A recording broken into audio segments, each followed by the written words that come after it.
నమస్తే అండి, నా పేరు Uma. Welcome back to dream kitchen. ఈరోజు మన డ్రీమ్ కిచెన్లో జగద్రక్షకులైన శ్రీరాముల వారి కళ్యాణ మహోత్సవం సందర్భంగా అందరి ఇంట్లోని చేసుకునే పానకానికి టెంపుల్లో చేసే పానకం టేస్ట్ వచ్చేలాగా ఎలా ప్రిపేర్ చేసుకోవాలో మీతో షేర్ చేసుకుంటాను.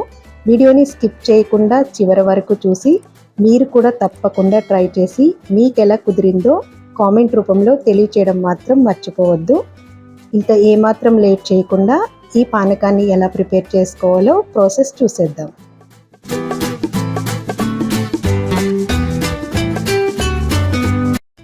ముందుగా ఇలా ఒక చిన్న రోలు తీసుకుని 1 టేబుల్ స్పూన్ వరకు మిరియాలు యాడ్ చేసుకోవాలి. అలాగే యాలకులు పైన తొక్క తీసేసుకుని లోపలున్న గింజలు మాత్రమే వేసుకోవాలి. ఇక్కడ నేను 4 నుంచి 5 యాలకులు వేసుకున్నానండి. ఈ రెండు కూడా కొంచెం బరకగా ఉండేలాగా దంచుకోవాలి. మీరు కావాలంటే మిక్సీలో కూడా గ్రైండ్ చేసుకోవచ్చు. ఇప్పుడు నేను చూపించే విధంగా ఉండేలాగా మీరు దంచుకోవాలి. తర్వాత ఒక గిన్నె తీసుకుని చల్లటి వాటర్ యాడ్ చేసుకోవాలి. ఇక్కడ నేను 2 కప్పుల వరకు వాటర్ యాడ్ చేస్తున్నానండి.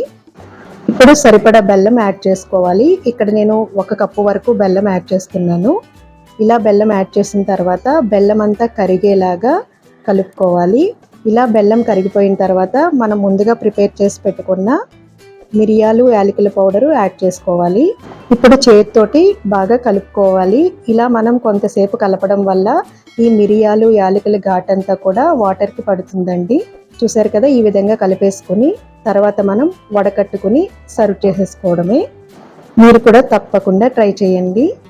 ఈ వీడియో మీకు నచ్చితే కనుక లైక్ చేయండి, మీ ఫ్రెండ్స్ అండ్ రిలేటివ్స్కి షేర్ చేయండి. మరెన్నో quick and tasty temple style recipes కోసం మన డ్రీమ్ కిచెన్ ఛానల్ని సబ్స్క్రైబ్ చేసుకోవడం మాత్రం మర్చిపోవద్దు. Thank you for watching.